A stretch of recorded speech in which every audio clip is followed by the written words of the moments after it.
এটা খুব একটা অনেকেরই প্রশ্ন যে লো প্রেশার বলে বা আমার তো রক্তচাপ কম, এটা কেন?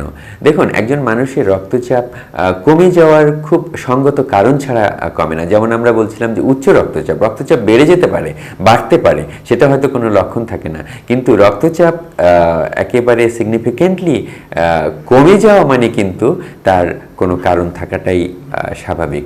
এখন রক্তচাপ কারো কারো কিন্তু দেখাচ্ছে সব সময়ের জন্য কম থাকে, তো সেটার মাত্রাটা কেমন?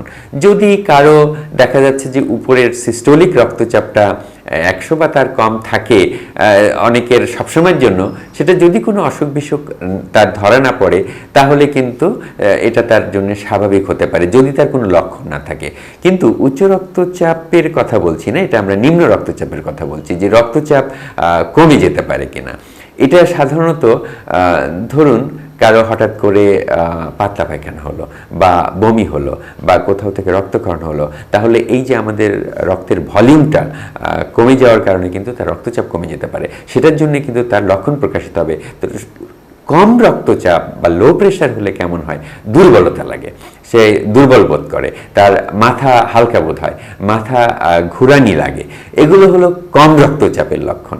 সুতরাং রক্তচাপ যদি কমে যায় এবং তার যদি কোনো নির্দিষ্ট কারণ থাকে তাহলে কিন্তু এ সমস্ত লক্ষণ থাকতে পারে। এই যে আমি কতগুলো কারণের কথা বললাম, হঠাৎ বমি, পাতলা পায়খানা, রক্তশূন্যতা, সে সমস্ত কারণে রক্তচাপ কম হতে পারে, দুর্বলতা লাগতে পারে।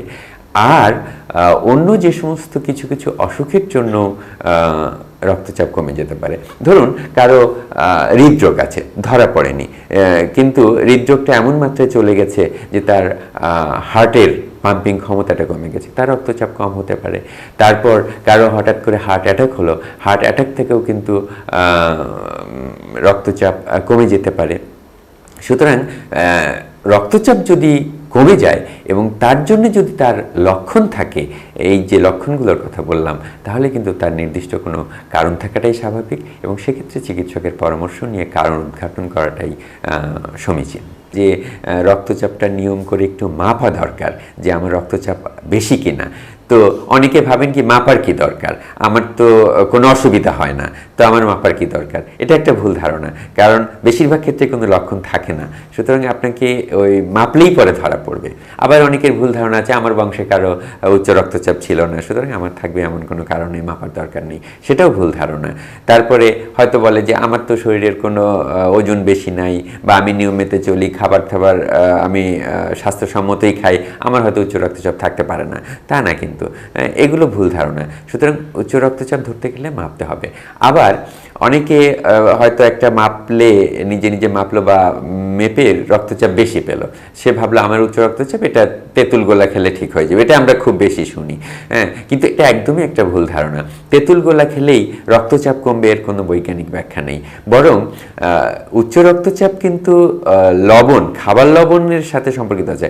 খাবার লবণ যদি কারা বেশি খায় তাহলে কিন্তু রক্তচাপ বাড়তে থাকে। সুতরাং এই তেঁতুল গোলা খেতে গিয়ে যদি ওর মধ্যে আপনি লবণ মিশিয়ে খেয়ে ফেলেন তাহলে কিন্তু রক্তচাপ উল্টো আরও বেড়ে যেতে পারে। সুতরাং এটাও সমাজের একটা অনেক বড় ভুল ধারণা। এবং অনেক টোটকা কবিরাজ, অনেকে ওষুধ খেতে চায় না, যে একবার ওষুধ খেলে হয়তো সারা জীবন খেয়ে যেতে হবে, সুতরাং ওষুধ না খেয়ে নিয়ন্ত্রণ রাখতে চায়, তা না, এটাও একটা ভুল ধারণা। কারণ যার ক্ষেত্রে ওষুধ লাগবে তার কিন্তু ওষুধই খেতে হবে। আবার হয়তো কেউ উচ্চ রক্তচাপের জন্য ডাক্তারের কাছে গিয়েছেন, চিকিৎসকের কাছে গিয়েছেন, পরীক্ষা নিরীক্ষা করে উনি ওষুধ দিয়েছেন, রক্তচাপ স্বাভাবিক হয়ে এসছে, উনি আর চিকিৎসকের কাছে গেলেন না, এখন তো আমার রক্তচাপ স্বাভাবিক হয়ে গেছে, এখন আমি বন্ধ করে দিতে পারি, এটাও কিন্তু একটা ভুল ধারণা। সুতরাং ওষুধ কিন্তু উচ্চ রক্তচাপের ওষুধ একবার শুরু করা হলে সঙ্গত কারণ ছাড়া রক্তচাপের ওষুধ সাধারণত বন্ধ করা হয় না। সুতরাং সেগুলোও কিন্তু মানিয়ে চলতে হবে আমাদের।